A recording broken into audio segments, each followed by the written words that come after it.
수나라군은 쫓기고 있었다. 고구려군이 마지막 일격을 가한다.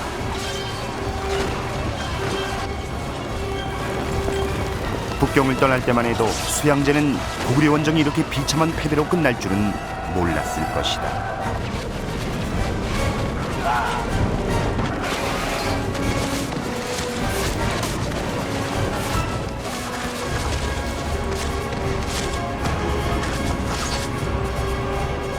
수나라군은 살수에서 전무야래입니다.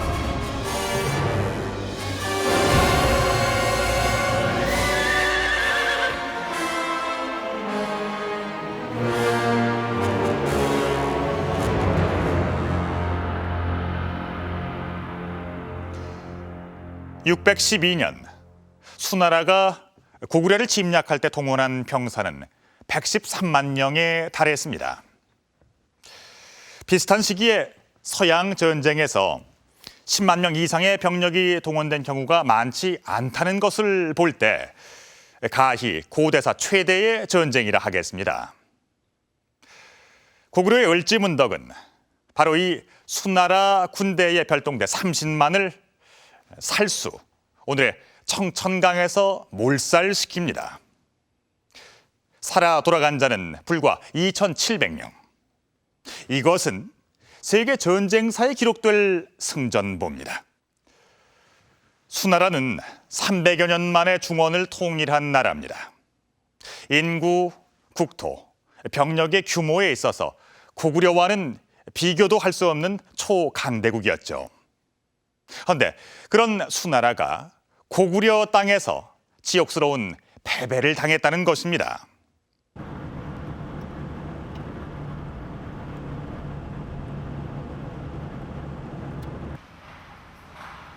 중국 강수성 양주에 있는 한 무덤.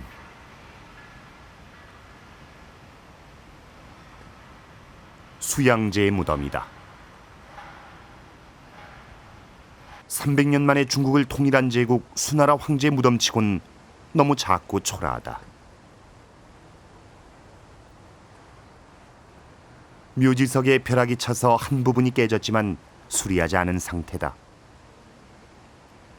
수양제는 618년 양주에서 신하의 손에 죽었다. 그는 스스로 약을 먹고 자결하겠다고 했지만 신하 우문화급은 스스로 죽을 권리조차 주지 않았다. 무덤 앞엔 그의 업적과 과오가 새겨져 있다. 요동에서 일을 벌이다 천하를 잃었다. 고구려를 정벌하려다가 모든 것을 잃고 말았다는 것이다.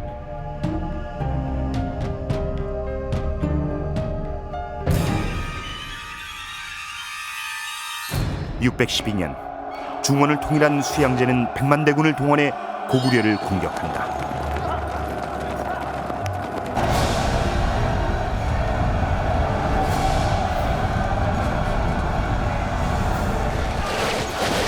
고구려로 가는 첫 관문 요동성.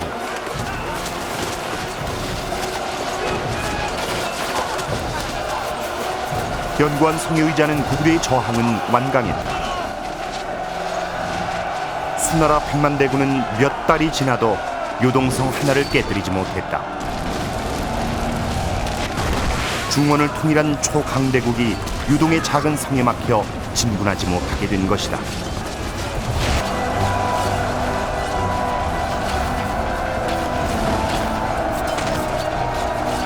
요동성에서 기록에 따르면 약 한 2달 정도의 지금 공성전과 수성전이 진행이 되는데 벌써부터 많은 그 병참에 어려움을 처했을 것입니다. 마음이 급해진 수양제는 별동대 30만을 평양으로 보낸다. 대동강으로 진입하는 수군과 합류해 평양을 공격할 의도였다. 산동반도 복내를 출발한 수나라 수군은 대동강에 상륙했다. 평양성 60리앞까지 진출한 수군을 저지하기 위해 고구려군이 전투를 벌였지만 패배한다. 고구려군은 평양성 안으로 도주하고 만다.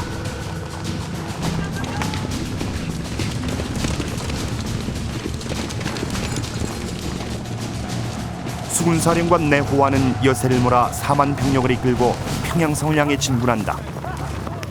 마침내 수나라 수군은 평양성 안으로 들이닥쳤다. 수도에 적군이 진입한 것이다. 국가의 존망이 걸린 순간이었다.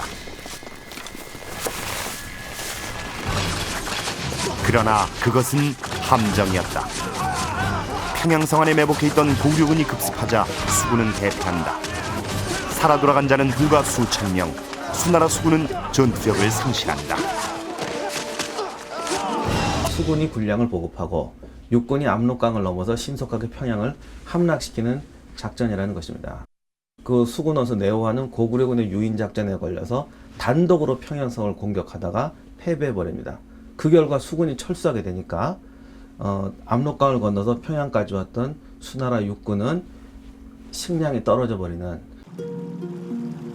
한편 수나라 육군 30만은 평양성 30리 앞까지 진출했다. 이 누란의 위기를 역전시킨 사람이 고구려군의 지휘관 을지문덕이었다. 조선 상고사에 따르면 을지문덕은 성박들과 집을 비워 수나라군이 현지에서 식량을 조달하는 것을 막았다.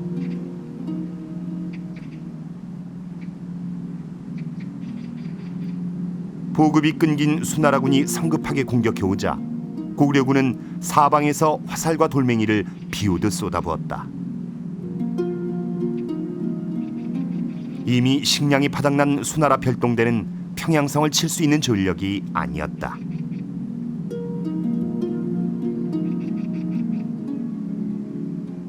약 42년간 쌓았던 평양성은 당시 고구려 최대의 성이었고 높이도 굉장한 철옹성에 가깝죠. 수나라 군대가 평양성 북쪽 30리까지 왔음에도 불구하고 물론 그들이 지치기도 했지만 이 평양성을 함락시킬 수 있는 어떤 장비라든가 능력이 부족했던 겁니다. 수나라군은 평양성 30리 앞에서 철수한다.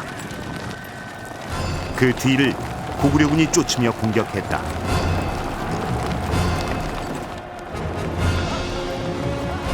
쫓는 고구려군과 쫓기는 수나라군. 전세는 완전히 역전된다.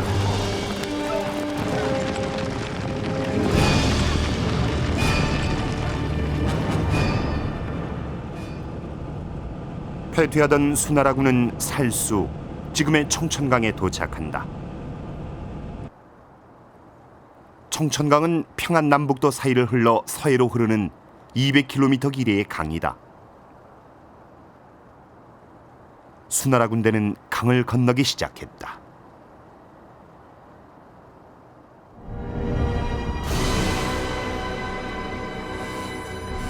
을지문덕이 지휘하는 고구려군은 원하는 시간, 원하는 장소에서 수나라군을 쳤다.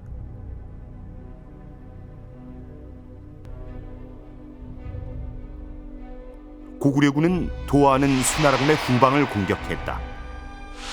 강과 강변으로 병력이 나눠진 수나라 군대는 속수무책으로 당한다. 지휘관 신세웅도 전사하고 만다.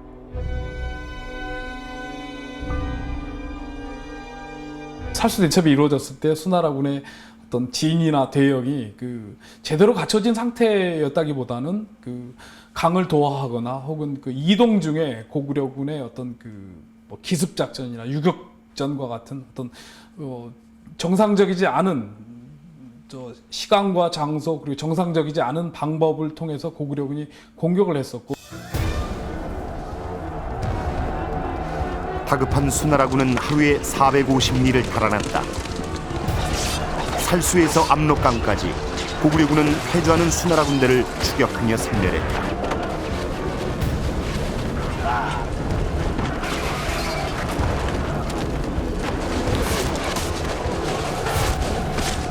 화살이 비오듯 쏟아졌다.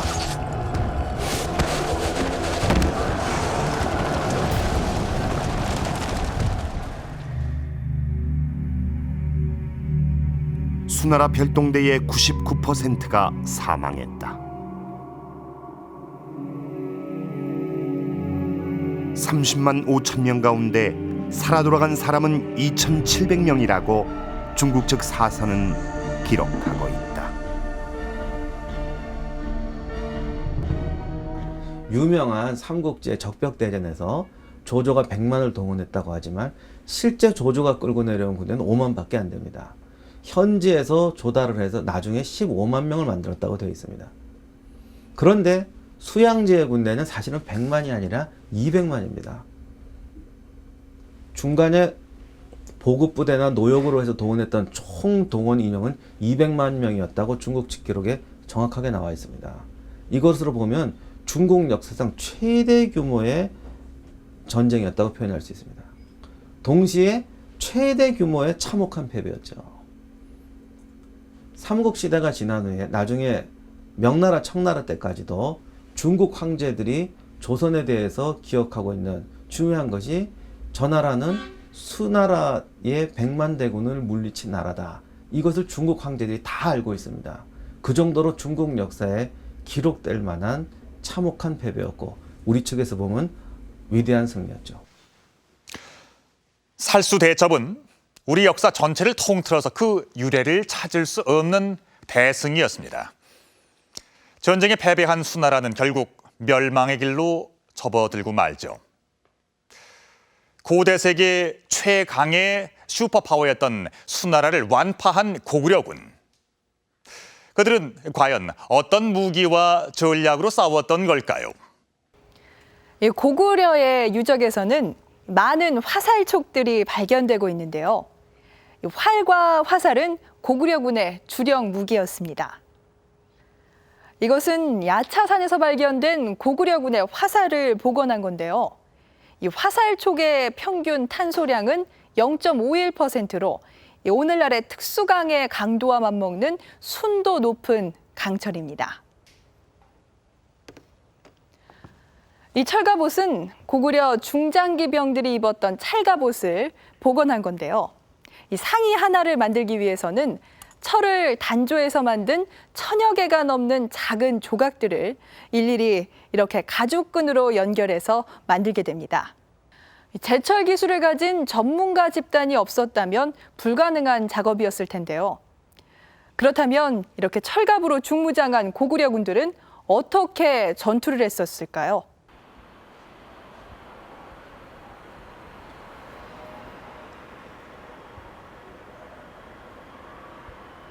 한강이 한눈에 내려다 보이는 아차산.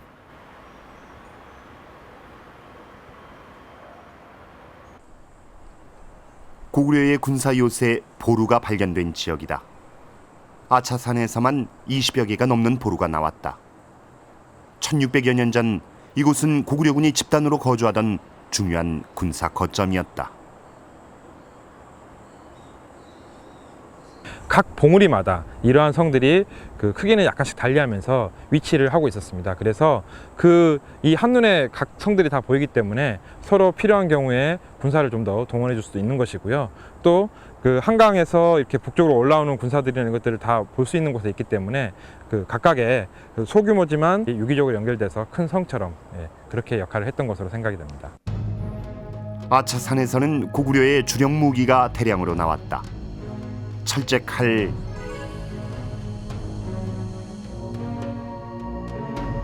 도끼,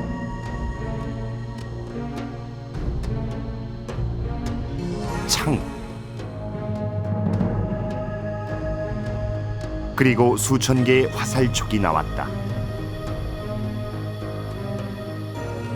이런 무기들이 안악 3호분 벽화에 상세히 그려져 있다.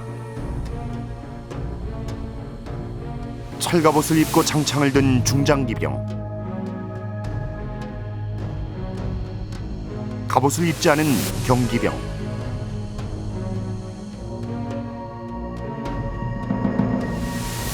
철갑옷과 방패로 무장한 중장보병,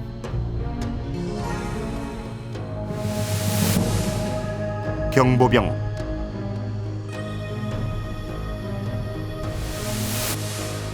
도끼를 든 부월수, 그리고 활을 든 궁수가 보인다.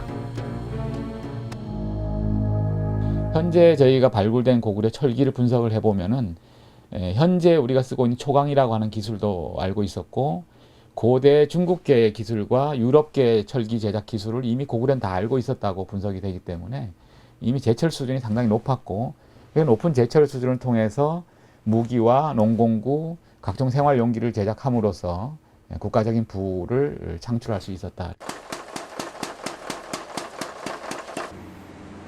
아차산에서 나온 자료를 가지고 고구려 화살을 제작하기로 했다. 아래가 3mm, 이게 정방형으로 되어 있고 여기가 6mm면은 여기가 모가지가 고구려는 철을 탄조해 화살촉을 만들었을 것이다.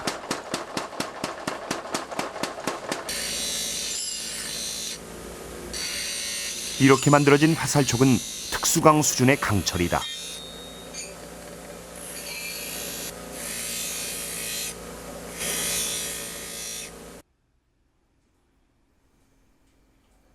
만들어진 화살촉에 화살대와 깃을 붙여 화살을 복원했다.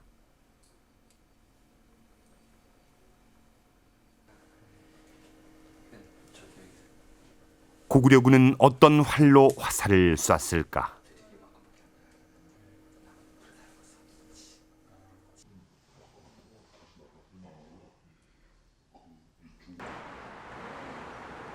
고구려의 활은 물소에 뿔을 넣어 만든 각궁이었다. 각궁은 평소에 둥글게 휘어서 보관한다.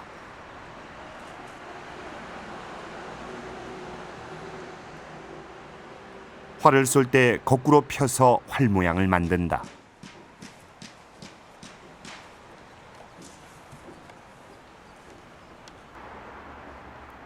완성된 각궁은 고구려 벽화 속 모습과 같다.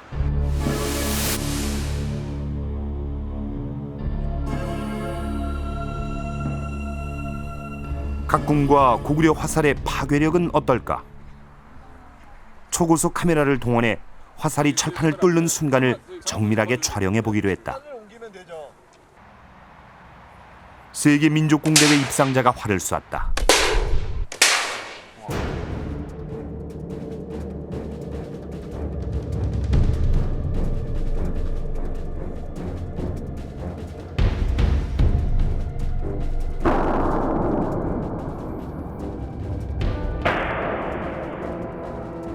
화살은 함석판 5장을 그대로 관통했다.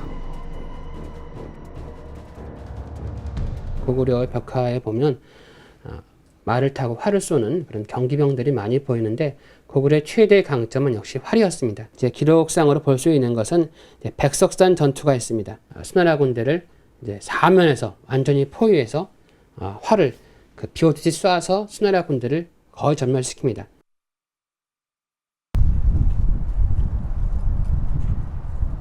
지금도 발굴이 한창인 경주 쪽샘지구. 신라 귀족의 무덤 수십 기가 발굴된 지역이다. 지난 6월 이곳에서는 중장기병이 입었던 철갑옷과 각종 무기류가 공개됐다.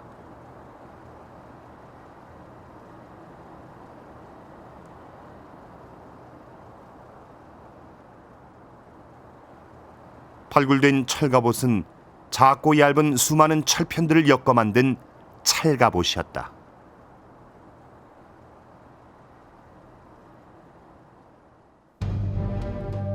말을 덮었던 철갑 위에 사람이 입는 찰갑옷이 최초로 원형 그대로 발굴됐다.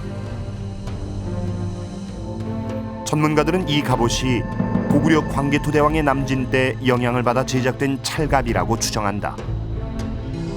고구려 고금벽화의 4세기 내지 5세기경에 나타나는 그 인물 풍속도라든지 생활 풍속도에 나타나는 고분들에서 이러한 그 말을 탄 그 개마무사라고 얘기하는 그 갑옷을 착용한 장수와 그 말들이 많이 나타나고 있습니다. 이번에는 여기 보시는 이 그림에서 볼 수 있는 그 모든 그 형태의 갑옷과 그 다음에 그 부속구들이 1세트로다가 발견이 됐다는데 가장 큰 의의가 있을 것 같습니다.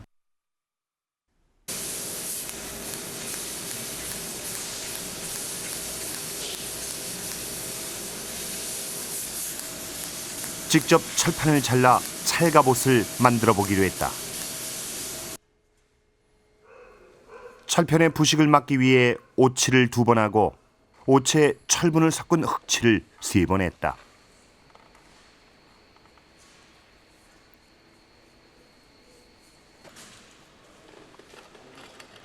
흑칠을 한 철편은 검은색이 된다.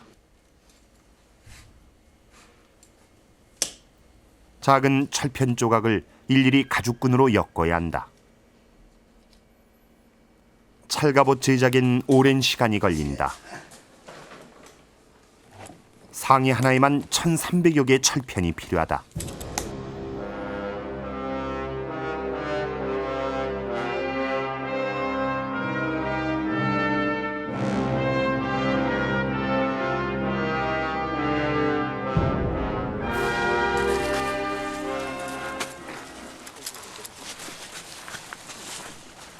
이렇게 만든 찰갑옷을 사람이 입고 편하게 전투할 수 있을까? 찰갑옷은 기대 이상의 활동성을 지니고 있었다.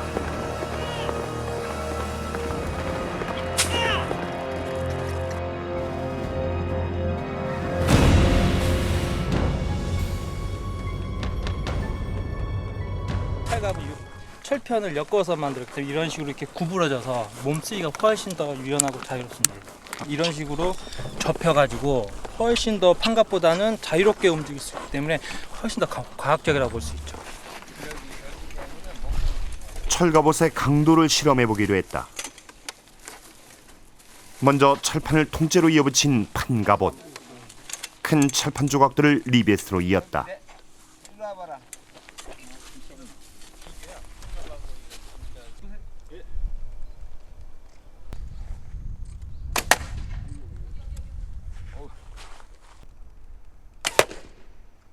화살은 그대로 판갑옷을 뚫었다.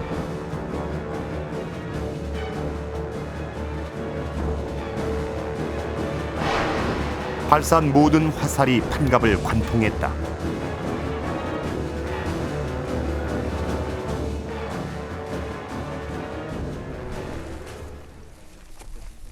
화살은 갑옷을 뚫고 깊이 박혀 빼내기가 어렵다. 사람이 입었으면 치명상을 입었을 것이다.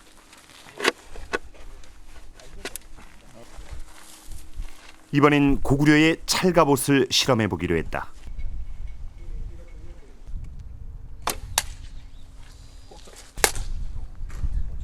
찰갑옷에도 그대로 화살이 박혔다.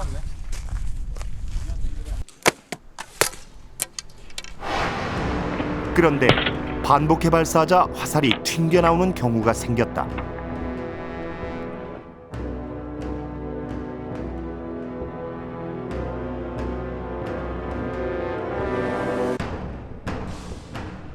박힌 줄 알았던 화살을 찰갑이 튕겨내는 것이다.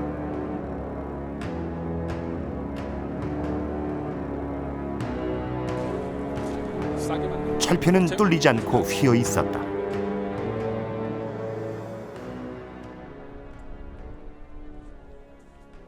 가죽끈으로 연결된 작은 철조각들은 유연하게 안으로 밀리면서 화살의 힘을 흡수한 뒤 튕겨냈다. 이게 전반적으로 이렇게 이 쿠션이 있으니까.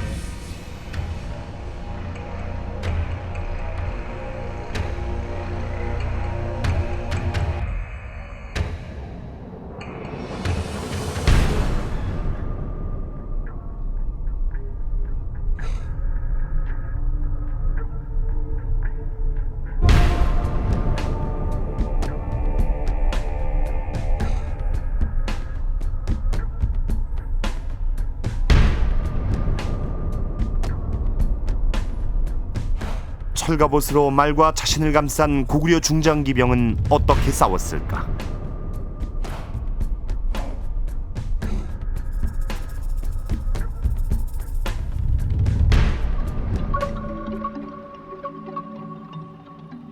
고대 전투는 진과 진의 싸움이었다. 럭비 경기처럼 두 개의 진이 서로 충돌한다.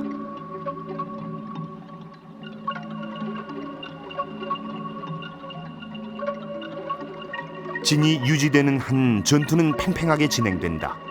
진을 깨뜨리는 자가 승리한다. 팽팽하게 진행되는 싸움. 진이 붕괴되는 순간 승자와 패자가 결정되고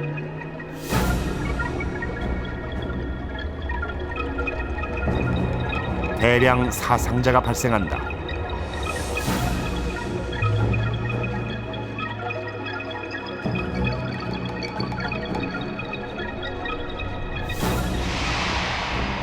전투에서 고구려 중장기병은 진해 앞에 위치했을 것이다.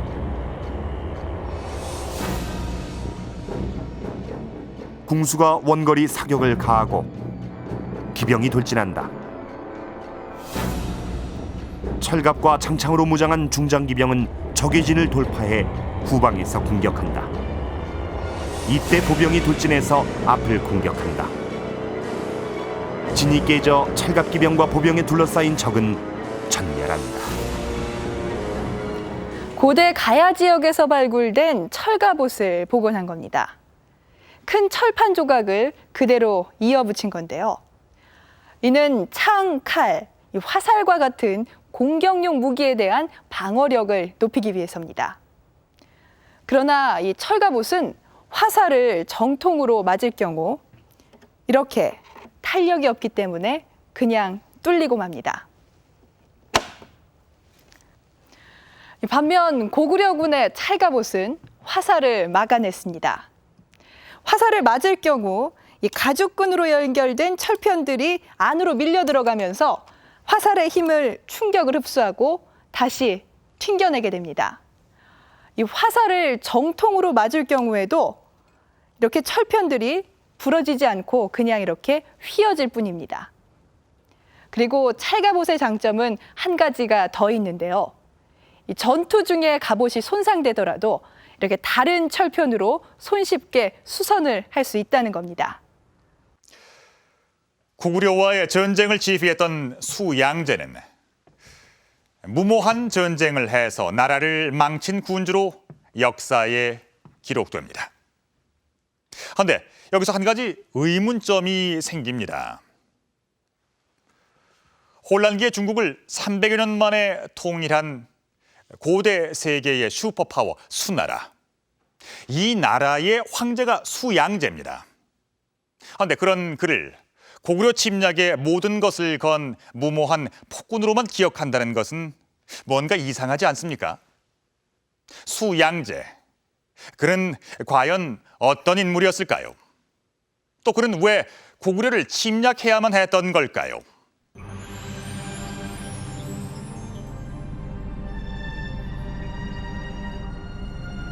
고질적인 중국 대륙의 물 부족을 해결하기 위해 많은 중국 왕조가 장강의 물줄기를 북으로 이었다. 경항대운하는 북경과 항주를 잇는 운하를 말한다.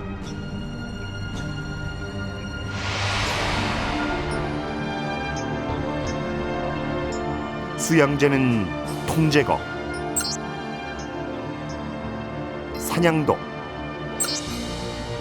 강남하, 세 개의 운하를 건설해 황하, 장강, 휘수를 연결했다. 풍부한 강남 지방의 물산을 북쪽으로 빠르게 운송해 교역을 활성화하기 위해 운하를 건설한 것이다.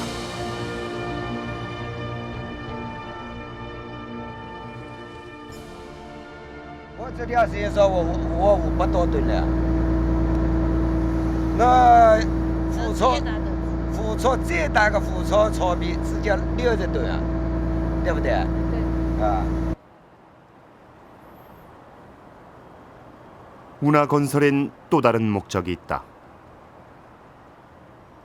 양주 고운하에는 동관고도가 있다. 동문 밖의 선착장이란 뜻이다.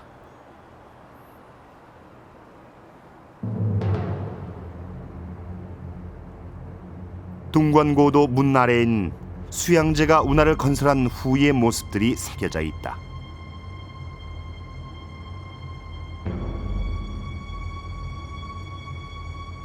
수양제는 미인들을 거느리고 자신이 건설한 운하를 자주 유람했다. 사치스러운 연회도 자주 열었다.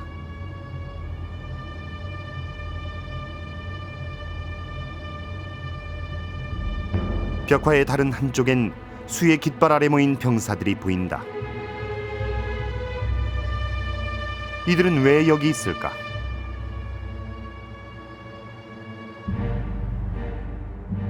它主要呢向北修永济区，这个目的呢，那么主要就是对付高丽，他曾经3次攻打高丽，那么都是在这个地方运兵。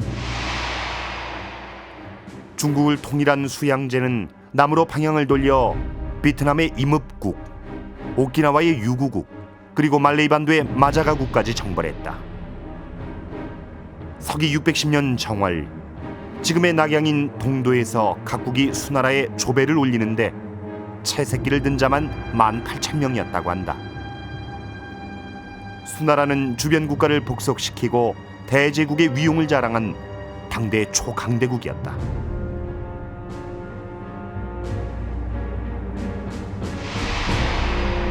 그러나 고구려는 수나라를 중심으로 한 국제 질서를 정면으로 거부했다.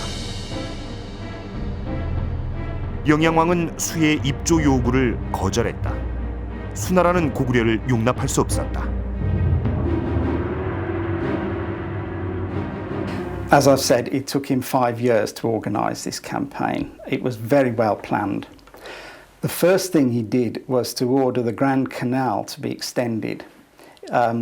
This canal led from the Yangtze River north to the area around Beijing and was used to transport grain and other supplies to feed the troops.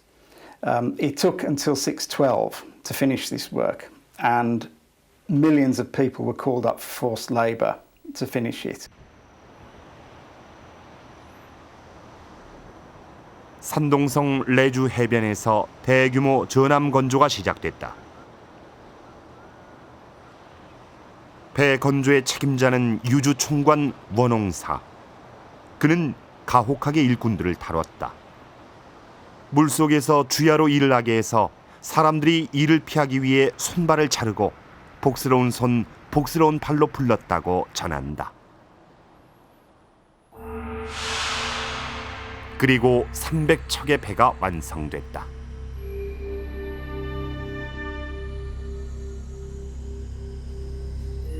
고구려를 놔두면 다른 민족들의 이반이 이어질 것을 두려워한 수양제는 전쟁을 선포한다.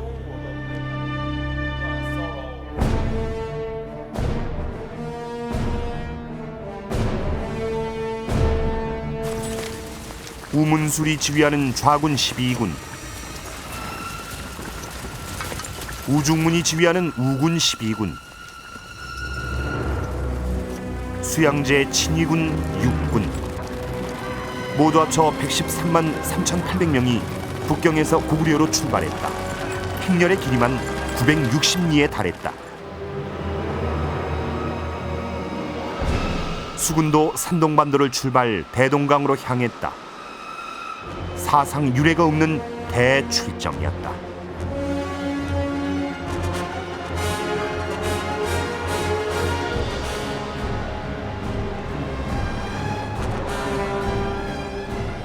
수나라가 동원한 약간 110만 명에 달하는 병력은 20세기에 이르기까지 1차 세계대전과 2차 세계대전을 제외한다면 거의 없었던 것으로 판단이 됩니다.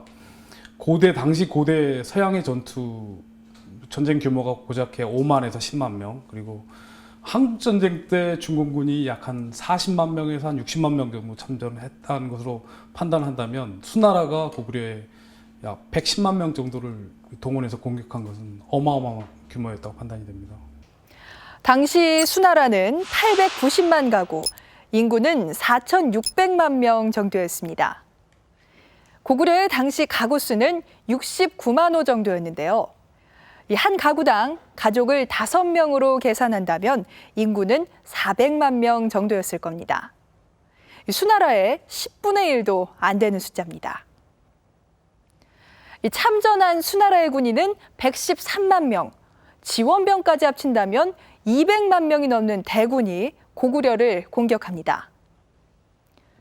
당시 수나라의 군사 수는 고구려 남성 전체의 절반이 넘는 숫자였습니다.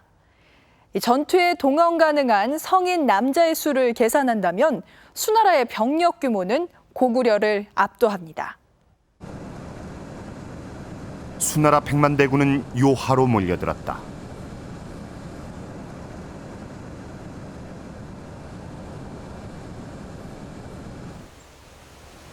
요하는 요동을 차지한 고구려로 가는 첫 관문, 요하 건너편에 고구려군이 있었다. 수나라군은 요하를 건너기 시작했다.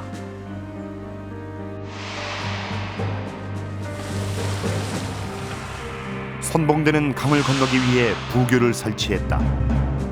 그러나 부교가 짧아 강 건너편에 닿지 못했다. 수나라군은 강으로 뛰어들어 건너편 언덕으로 오르기 시작했다. 하지만 고구려의 공격으로 수나라 일군 사령관인 맥철장이 전사하고 말았다. 수나라군은 첫 전투에서 예상치 못한 엄청난 피해를 입고 말았다.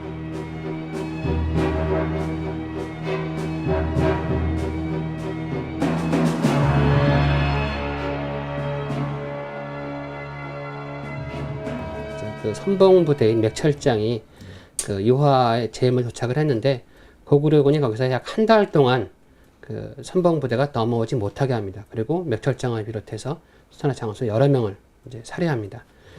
고구려가 유화 전투에서 한 달 정도의 시간을 그 수나라의 진격을 막았던 것은 뒤에 수나라 작전들을 전부 다 엉터치게 만들어 버립니다. 그러니까 수나라는 속전속결로 해서 진격을 해야 되고 또 맥철장의 부대가 처음에 이제 그 거점을 만들어야 되는데 수나라 본진이 올 때까지 붙잡아둠으로써 고구려는 그 후의 전쟁을 유리하게 이끄는 그 첫 번째 승전고라고 할 수 있습니다. 본진이 합류하자 수나라군은 한 달 만에 겨우 유화를 건널 수 있게 됐다.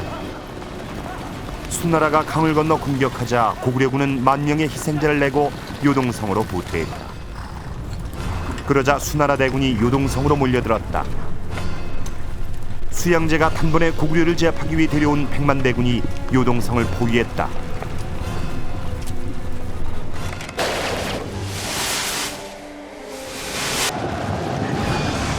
그리고 본격적인 전쟁이 시작됐다.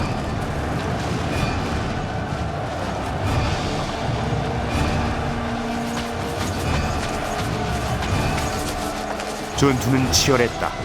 하지만 성과는 없었다. 고구려의 성벽은 너무 높고 튼튼했고 고구려군의 저항도 완강했다.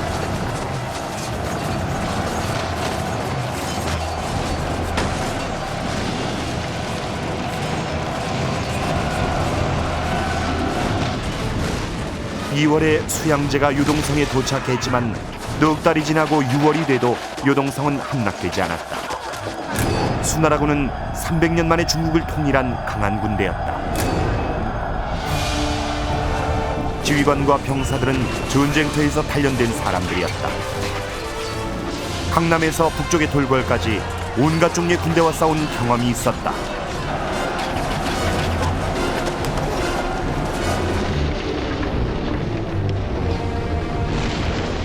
그러나 그러한 백만 대군이 요동성 하나를 깨지 못한다.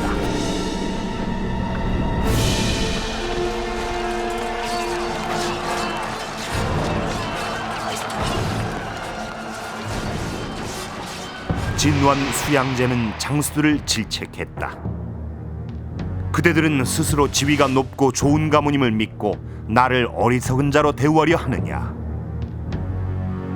그대들이 내가 오는 것을 좋아하지 아니한 것은 아마 이 낭패를 볼까 염려한 까닭이었을 것이다. 내가 지금 여기 온 것은 바로 그대들의 소행을 보아 목을 베려 합니다. 그대들이 지금 죽음을 두려워하여 진력치 아니하니 내가 그대들을 능히 죽이지 못할 줄로 여기느냐. 요동성 구조는 이 그림에 따르면 이제 크게 외곽이 하나 있고요. 그 안에 내곽이 있는 이중 구조의 성곽입니다. 그리고 이 외곽에 보면은 성문이 표현이 되어 있는데요. 성문 주변으로는 그 옹성으로 보기는 어렵습니다만 치가 나와서 성문을 보호할 수 있는 그런 시설이 되어 있고, 문 주변에 치가 있고, 이 면에만 치가 지금 5개 정도가 지금 배치가 되어 있습니다. 치는 앞으로 튀어나온 방어용 성벽이다. 적이 공격하면 성벽 위에서 포위해 집중 공격하기 위한 것이다. 옹성 역시 적을 포위해 공격하기 위한 것이다. 어근문은 엇갈린 2개의 성벽 사이에 만든 문이다. 문으로 들어오는 적은 고립된다.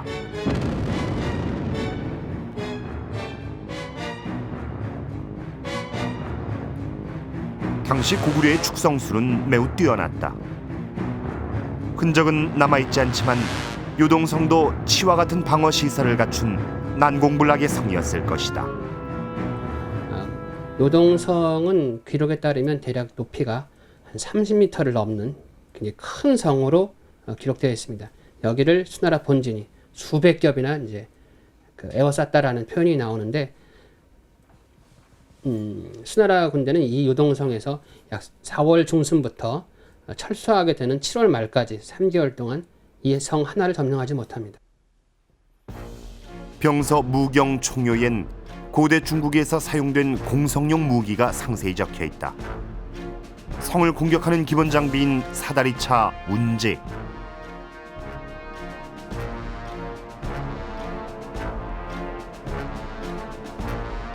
성의 높이만큼 올라가서 성을 내려다보며 공격하는 소차가 보인다.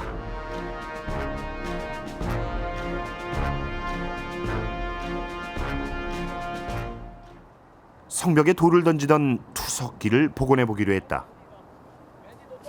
당시 투석기는 사람의 힘을 이용해 돌을 던질 수 있게 한 구조다. 밧줄이 많이 연결될수록 많은 사람들이 한꺼번에 투석기를 당길 수가 있다.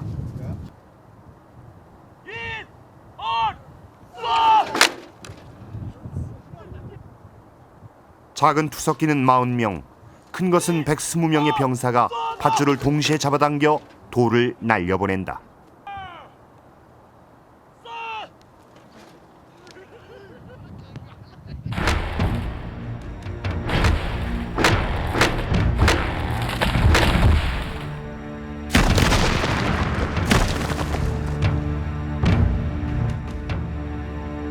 그러나 요동성은 요지부동이었다. 고구려군은 수나라와의 전면전을 피해 요동성 안에서 수성전을 완강하게 펼쳤다. 이때부터 수나라 백만대군의 보급에 문제가 생기기 시작한다. Goguryeo forces refused to fight a major battle with the Sui, so they didn't give the Sui an opportunity to inflict a really large defeat on them. So they would retreat into their walled cities, and then leaving the Sui forces outside, and of course with nothing to eat outside, since the grain and the foodstuffs had presumably been cleared out of the countryside and brought into the fortified cities. So the Sui army was in a these Sui armies that went deep into Goguryeo were in a very difficult situation.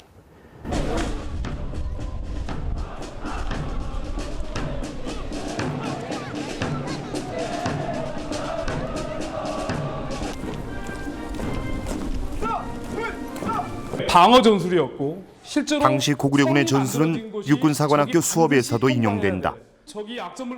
청야 입보, 청야는 들을 비운다는 말, 입보는 성 안으로 철수해 수성전을 벌이며 적을 고갈시킨다는 말이다. 고구려군이 사용한 청야 입보 전술은 19세기 초까지 서양에서도 유효한 전술이었다. 청야는 들을 비운다라는 개념인데, 한마디로 말하면 평상시에는 뭐 농업이나 목축업 일반적인 생활을 하다가 적이 공격해 왔을 때 들을 완전히 깨끗하게 비우고 성으로 다 들어가서 군관민이 다 성으로 들어가서 적에게 대항하는 그런 개념입니다. 당시에 동아시아에서 일반적으로 보급을 현지 조달을 많이 했었습니다. 일반적으로 군대들이. 그래서 적에게 현지 조달을 허용하지 않기 위해서 고구려는 자기들이 생활 터전을 전부 다 불태우고 태우고 완전히 비우고 나서 성으로 들어가서 결연하게 방어 준비에 임했던 것입니다. 프랑스의 나폴레옹이 러시아를 침략했을 때 러시아군도 이 청야 전술을 구사합니다. 들판을 불태우고 러시아 내륙 깊숙이 프랑스군을 끌어들이는데요. 이 추운 겨울 보급선이 끊어진 나폴레옹군은 배가 고파지자 도망치듯 철군하다 러시아군의 기습에 밀려 엄청난 수의 사상자를 내고 맙니다. 이렇게 전쟁에서 진 나폴레옹은 황제 자리에서도 쫓겨나게 되는데요. 을지문덕도 수나라군을 고구려 땅 깊숙이 유인해 살수에서 마지막 일격을 가합니다. 끝내 요동성을 함락시키지 못한 수나라군은 요동성을 우회한다. 수양제는 30만 백동대를 고구려의 수도 평양으로 직접 내려보낸다.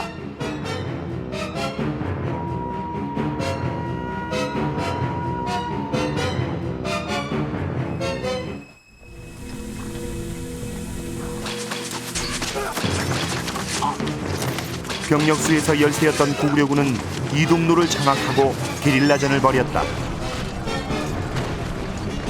평양성으로 가는 수나라군의 보급 부대가 주요 목표였다. 남아오던 수나라군은 압록강을 사이에 두고 고구려군과 대치하게 된다.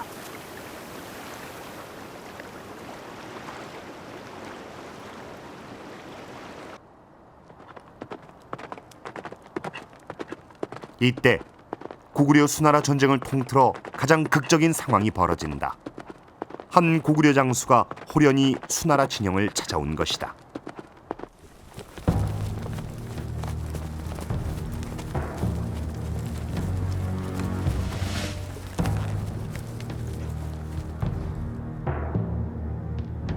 놀랍게도 그는 고구려군의 지휘관 을지문덕이었다.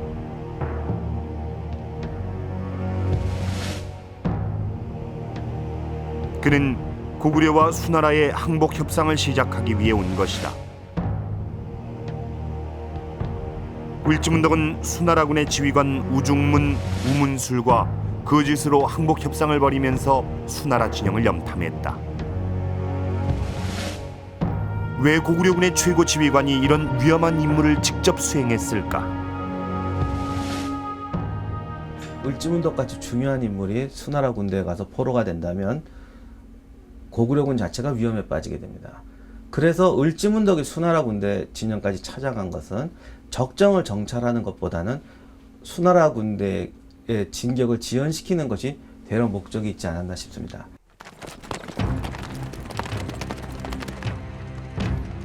협상을 마치고 돌아가는 을지문덕을 우중문은 사람을 보내 돌려 세웠다.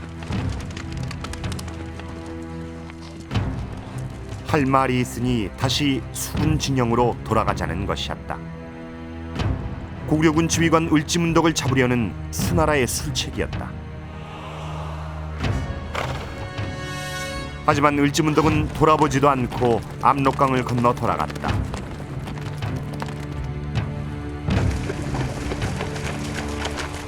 수나라군은 적의 사령관을 눈앞에 두고 놓친 것이다.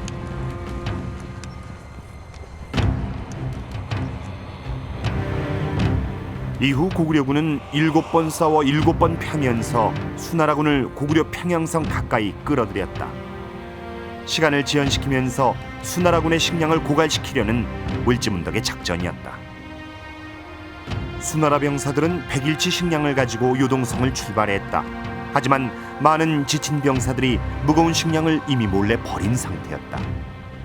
军事物资的运输，特别是粮食的供应非常紧张。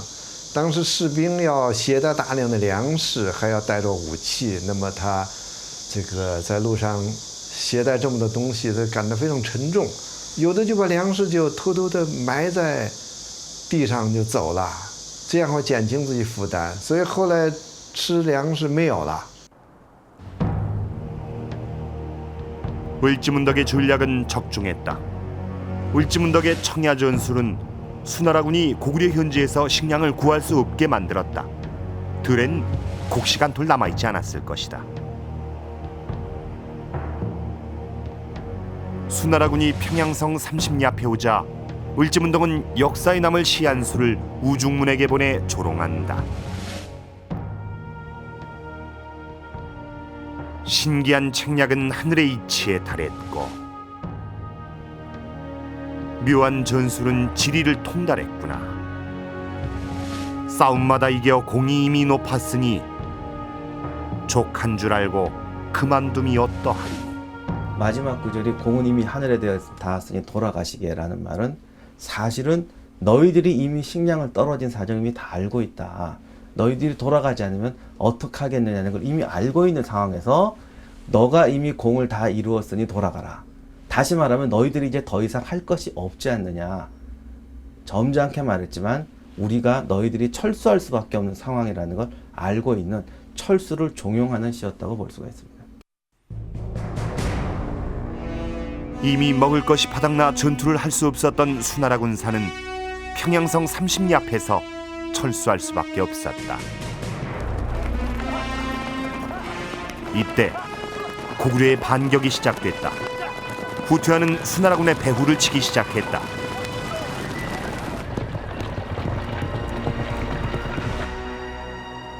쫓기던 30만 별동대는 살수, 지금의 청천강을 건너가기 시작했다. 그리고 역사적인 살수 대첩이 벌어진다.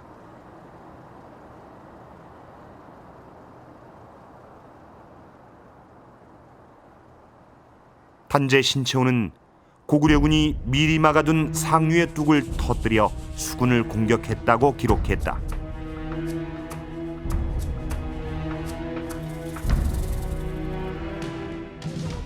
그런데 과연 그 당시 청천강에 뚝을 쌓는 것이 가능한 일일까? 강 기슭에는 겨우내 벌목한 나무들이 수북이 쌓여 있습니다. 이윽고 막아놓았던 물길이 터집니다. 물동이 터쳐지고 흐름을 멈췄던 강물 매년 봄 청천강에서는 나무로 간단히 쌓은 뚝을 터뜨린다. 뗏목이 굽이쳐 흘러내립니다. 상류 지역에서 벌목한 나무를 물살의 힘을 이용해 하류로 수송하기 위해서다. 청천강 하류까지 100여 목재는 물길을 따라 서해까지 내려가 중국으로 수출된다. 뗏모리로 운반합니다. 을지문덕도 이런 방법으로 뚝을 쌓아 수공을 했을지는 의문이다. 과연 전쟁 기간에 엄청난 양의 물이 채워질 뚝을 건설할 수 있었을까? 청천강같이 큰 강을 옛날 기술로 막았다가 터트린다는 것은 거의 불가능합니다. 왜냐하면 강을 막는 데만 해도 오늘날에도 몇 년의 공사가 필요합니다. 그리고 군대라는 것은 보통 주변에 40km 이상의 정찰대를 운영하면서 행군하게 되어 있습니다.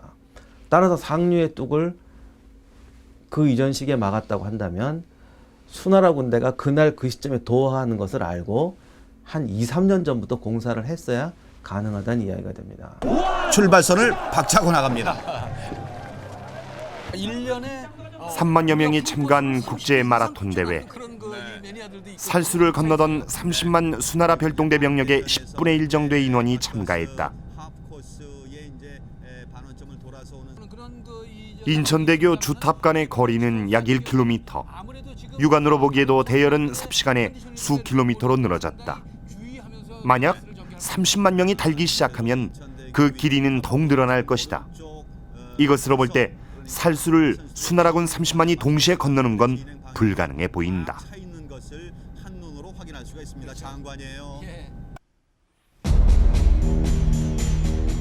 사서엔 수공에 관한 기록이 없다. 강을 건너는 수군의 후방을 공격했다는 기록만 있다. 고구려군의 공격에 수나라군의 진이 깨졌다.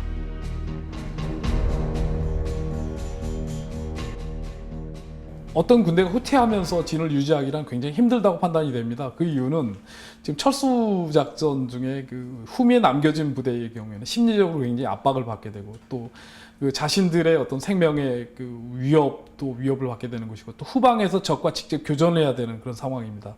모든 것이 어려운 그런 상황에서 특히 말미 부대, 후미 부대로 남아서 적과 교전을 하는 상황에서는 전투력을 제대로 발휘하기는 힘들다고 판단이 됩니다.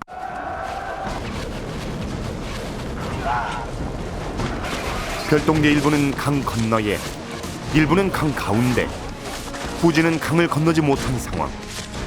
병력이 분리된 수나라군은 속수무책이었다. 고구려군의 기습은 수나라군을 공황 상태에 빠뜨려 붕괴시켰을 것이다.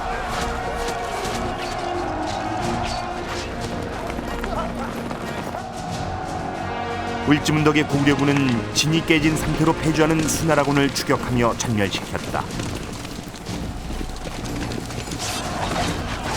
백만대군으로 북경을 출발할 때 수양제는 이런 비참한 결과를 꿈에도 생각지 못했을 것이다.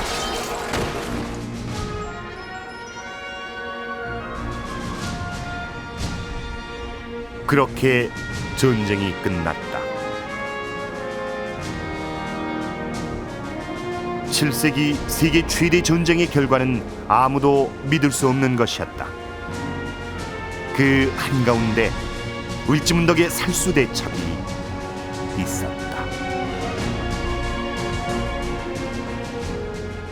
을지문덕은 사실 그 수세 좀 방어 전략을 구사했지만 그 모든 상황을 다 고려해서 그 주도권을 가지고 있었고 자기가 원하는 시간과 장소에서 적을 끌어들였고 그리고 적이 약했을 때 공격을 함으로써 그 적의 전투력을 제압하는 아주 뛰어난 전략가였다고 생각이 됩니다.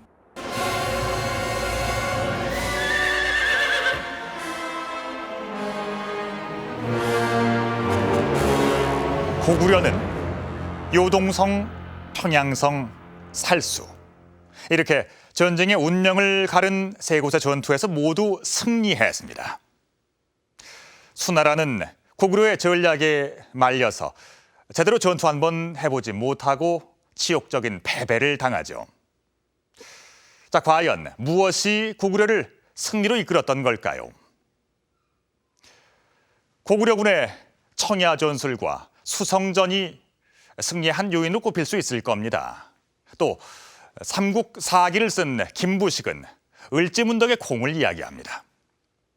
하지만 무엇보다 중요한 것은 자신의 힘과 전략을 믿은 고구려군의 필사항전의 의지가 아니었을까요?